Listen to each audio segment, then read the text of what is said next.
बिस्मिल्लाहिर्रहमानिर्रहीम अस्सलाम वालेकुम। तो आज मैं आपके साथ शेयर करने जा रही हूँ तलबीना बनाने की रेसिपी। अच्छा, इसके बारे में कहा जाता है ये हमारे मैदे को बीमारियों से ऐसे धो के साफ़ कर लेता है जैसे हम सादा पानी से चेहरे को धो के साफ़ करते हैं। ये हमारे लिए ग़िज़ा भी है, शिफा भी है।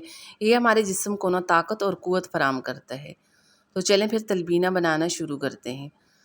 अच्छा, तलबीना बनाने के लिए सबसे पहले मैंने 1 कप लिए हैं जौ। पहले तो आपने इनको अच्छी तरह से साफ़ करना है ताकि इनके अंदर किसी किस्म का कोई भी कंकर वग़ैरह हो वो अच्छी तरह से साफ़ हो जाए। उसके बाद ना 4 से 5 दफ़ा आपने इनको पानी के साथ धोना है। अच्छा, पानी के साथ धोने का तरीका ये है, इस तरह खुले बर्तन में डाल दें। खुले बर्तन में डालने के बाद अब आपने इसमें शामिल करना है पानी। अच्छा, जैसे ही आप इसमें पानी शामिल करेंगे ना तो इसके अंदर जितना भी कचरा होगा वो पानी के ऊपर आ जाएगा। इस तरह इसको यहाँ पे मसल के आपने धोना है, इसका कचरा ऊपर आ जाएगा, वो वाला पानी आप गिरा दें, दोबारा से इसमें पानी शामिल करें और इसी तरीके से आपने इसको 4 से 5 दफ़ा पानी के साथ धो के साफ़ करना है। अच्छा, 4 से 5 दफ़ा इसको अच्छी तरह धो के साफ़ करने के बाद इस तरह इसको साफ़ पानी में भिगो के छोड़ देंगे तकरीबन 25 से 30 मिनट के लिए। इससे ये जल्दी से सॉफ़्ट हो जाएगा और पकने में टाइम कम लेगा।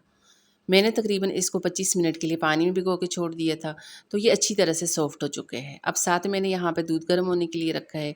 अब जैसे ही हमारा दूध अच्छी तरह से गर्म हो जाए, जैसे ही इस तरह दूध में बॉयल आने लगे, अब मैं इसमें शामिल करूँगी जौ।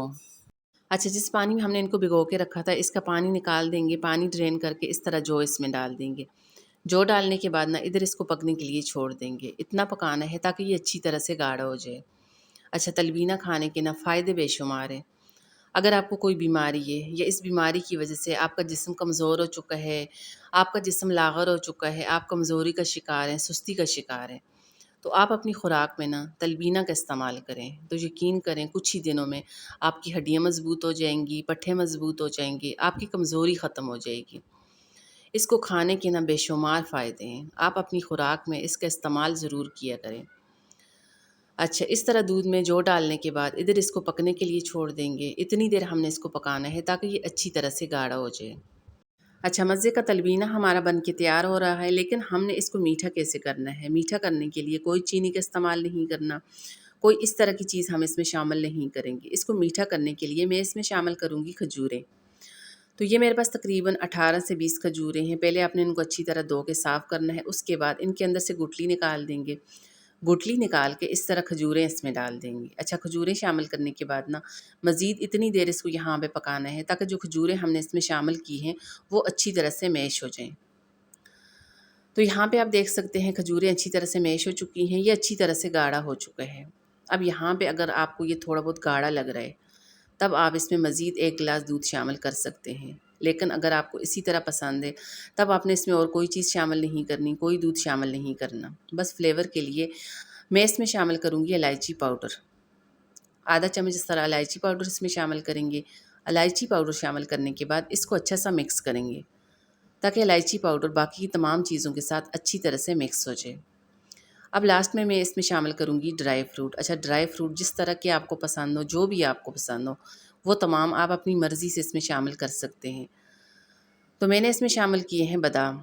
थोड़े से बादाम क्रश करके इस तरह बादाम इसमें डाल देंगे। तो चलें जी, माशाल्लाह से बड़ा मज़े का हमारा तलबीना बन के तैयार हो चुके हैं। अब इस तरह इसको बाउल में डाल देंगे। बाउल में डालने के बाद अब अगली चीज़ जो मैं इसमें शामिल करूँगी वो है शहद। इस तरह इसको एक बाउल में डाल देंगे। बाउल में डालने के बाद इसके ऊपर शहद डाल देंगे। तो ये हमारे पास मज़े का तलबीना बन के तैयार हो चुके हैं। आप अपने घर वालों को बना के खिला सकते हैं, अपने बच्चों को खिला सकते हैं। यकीन करें ये बड़ों के साथ-साथ बच्चों के लिए भी बहुत ही फ़ायदेमंद चीज़ है। आज की मेरी वीडियो अगर आपको थोड़ी-सी भी पसंद आ जाती है, प्लीज़ इसको लाइक शेयर ज़रूर कर दीजिएगा फैमिली वालों के साथ, दोस्तों के साथ। साथ में मेरे चैनल को भी सब्सक्राइब कर दें। दुआओं में याद रखिएगा। अल्लाह हाफ़िज़।